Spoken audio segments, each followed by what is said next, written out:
ಕೊಪ್ಪಳದ ಅಜ್ಜನ ಜಾತ್ರೆಯಲ್ಲಿ ರೇಷ್ಮೆ ಇಲಾಖೆಯಿಂದ ರೇಷ್ಮೆ ಹುಳು ಸಾಕಾಣಿಕೆ ಮತ್ತು ಇಲಾಖೆಯ ಸಹಾಯಧನದ ಕುರಿತಂತೆ ಈ ಒಂದು ಮಾಹಿತಿಯನ್ನು ನೀಡಲಾಗಿದೆ. ಈ ಒಂದು ವಿಡಿಯೋವನ್ನು ಕೊನೆಯವರೆಗೂ ನೋಡಿರಿ.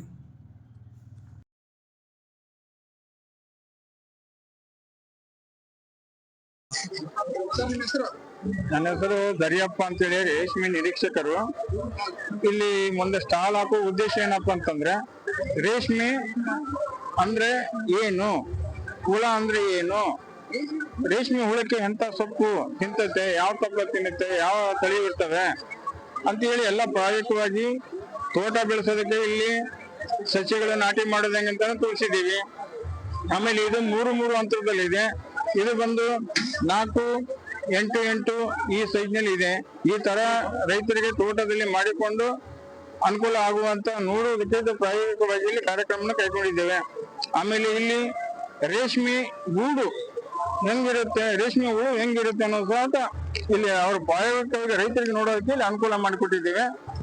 ಆಮೇಲೆ 3ನೇ ಹಂತದ್ದು, 4ನೇ ಹಂತದ್ದು, 5ನೇ ಹಂತದ್ದು ಹುಳಾನು ಸಹಿತ ಇಲ್ಲ ನಾವು ಇವಾಗ ನಡೀತಕ್ಕಂತ ಬೆಳಿ ಯಾವ ರೀತಿ ಹುಳ ಇರ್ತದೆ ಅಂತ ನೋಡೋದಕ್ಕೂ ಕೂಡ ಅವ್ರಿಗೆ ಇಲ್ಲಿ ಅವಕಾಶ ಕೊಟ್ಟಿದ್ದೇವೆ. ಅದೇ ರೀತಿ ಚಂದ್ರಿಕೆ ಅಂದ್ರೆ ಏನು, ಚಂದ್ರಿಕೆ ಒಳಗೆ ಯಾವ ರೀತಿ ಗೂಡು ಕಟ್ಟೋದಕ್ಕೆ ಹುಳಗಳು ಇರ್ತವೆ ಅನ್ನೋದಕ್ಕೆ ಅದಕ್ಕೆ ಪ್ರಾಯೋಗಿಕವಾಗಿ ತೋರಿಸ್ತಾ ಇದ್ದೇವೆ. ಆಮೇಲೆ ನಮ್ಗೆ ರೇಷ್ಮೆ ದಾರ ಅಂದ್ರೆ ಹೆಂಗಿರ್ತದೆ ಏನು ಅಂತ ಹೇಳಿ ಅದನ್ನು ಕೂಡ ಇಲ್ಲಿ ಪ್ರಾಯೋಗಿಕವಾಗಿ ಇಟ್ಟಿದ್ದೇವೆ.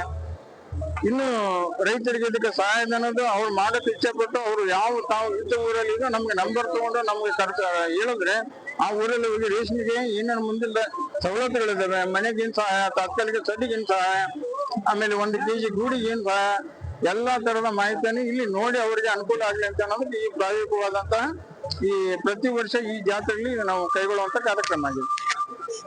ನಿಮ್ ಇಲಾಖೆಯಿಂದ ಅಂದ್ರೆ ಯಾವ ರೀತಿ ಸಬ್ಸಿಡಿ ಏನಾದ್ರೂ ಸಿಗುತ್ತಾ? ಸಬ್ಸಿಡಿ ಅಂದ್ರೆ 1 ಎಕರೆಗೆ ರೇಷ್ಮೆಗೆ ಇತರೆ ಜನಾಂಗಕ್ಕೆ 45,000, SC/ST ಜನಾಂಗಕ್ಕೆ 54,000 ಇದೆ ತೋಟ ನಿರ್ವಹಣೆಗೆ. ಆಮೇಲೆ ಇದಕ್ಕೆ ತಾತ್ಕಾಲಿಕ ಹುಳು ಸಾಕಾಣಿಕೆ ಮನಿ ಅಂತಾನು ಇದಕ್ಕೆ ಸಹಾಯಧನ ಇದೆ. ಆಮೇಲೆ 1000 ಅಡಿ ಪರ್ಮನೆಂಟ್ ಮನಿ ಇರ್ತಕ್ಕಂಥದ್ದು ಅದಕ್ಕೂ ಕೂಡ ಸಹಾಯಧನ ಇದೆ.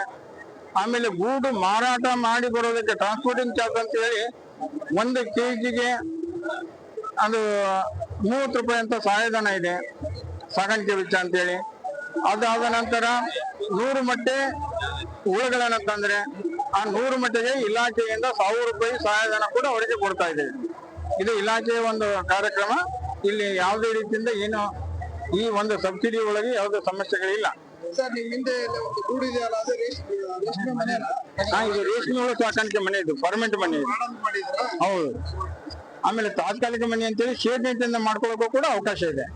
ಕಡಿಮೆ ಖರ್ಚಾಗುತ್ತೆ. ಅದಕ್ಕಾದ್ರೆ ಸರ್ ರೈತರಿಗೆ ಮಾಡ್ಕೋಬೇಕಾದ್ರೆ ಇದನ್ನ ಎಲ್ಲಿ ಭೇಟಿ ಆಗ್ಬೇಕು ರೈತರು?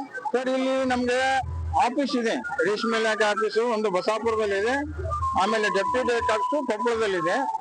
ಆಯಾ ತಾಲೂಕಲ್ಲಿ ಕೂಡ ಎಲ್ಲ ಆಫೀಸ್ಗಳು ಇವೆ. ಇದು ಮಾಡ್ಕೋಬೇಕಾದ್ರೆ ರೈತರು ಯಾವ್ಯಾವ ದಾಖಲಾತಿಗಳನ್ನ ತಮಗೆ ನೀಡಬೇಕು ಸರ್? ಇದಕ್ಕೆ ನಮ್ಗೆ ಕೊಡಬೇಕಾಗಿದ್ದು ಮೊದಲನೇದಾಗಿ ಪಾಣಿ, ಅವ್ರ ಆಧಾರ್ ಕಾರ್ಡ್, ಈ 2 ಕೊಡೋದ್ರಿಂದ ಉಳಿದಿದ್ದು ಅವ್ರ ಸಹಾಯಧನ ಬೇಕಾದಾಗ ಉಳಿದಂತ ದಾಖಲಾತಿಗಳನ್ನ ಕೊಡ್ಬೇಕಾಗುತ್ತೆ. ಪ್ರಥಮವಾಗಿ ಪಾಣಿ ಮತ್ತು ಅವ್ರ ಆಧಾರ್ ಕಾರ್ಡ್ ಕೊಡ್ಬೇಕು. ಯಾಕಂದ್ರೆ ಭೂಮಿ ಅವ್ರದೇ ಐತೆ, ಅದೇ ಹೊಲ ಐತೆ ಅಂತ ಹೇಳಿ ಅದಕ್ಕೆ ನಾವು ಹೋಗಿ ಮುಂದೆ ನಾವು ದೇಶಾಂಗದಲ್ಲಿ ಚೆಕ್ ಮಾಡ್ಕೊಂಡು ನೀರಾವರಿ ಐತೋ, ನೀರಾವರಿ ಇಲ್ಲ, ಬೋರ್ ಐತೋ, ಬೋರ್ ಇಲ್ಲ ಅಂತ ಹೇಳಿ ಅನ್ನೋದಕ್ಕೆ ನಾವು ಯಾವ ಡಾಕ್ಯುಮೆಂಟ್ಸ್ ಕೇಳ್ತೇವೆ. ಯಾಕಂದ್ರೆ ಇದು ಬೋರ್ ಇದ್ದಂತ ವ್ಯಕ್ತಿಗೆ, ನೀರಾವರಿ ಅನುಕೂಲ ಇದ್ದಂತವ್ರಿಗೆ ಮಾತ್ರ ರೇಷ್ಮೆ ಮಾಡಕ್ ಬಹಳ ಅನುಕೂಲ ಇದೆ.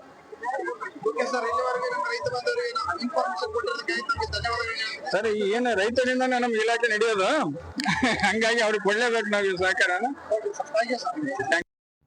ಎಲ್ಲರಿಗೂ ಧನ್ಯವಾದಗಳು.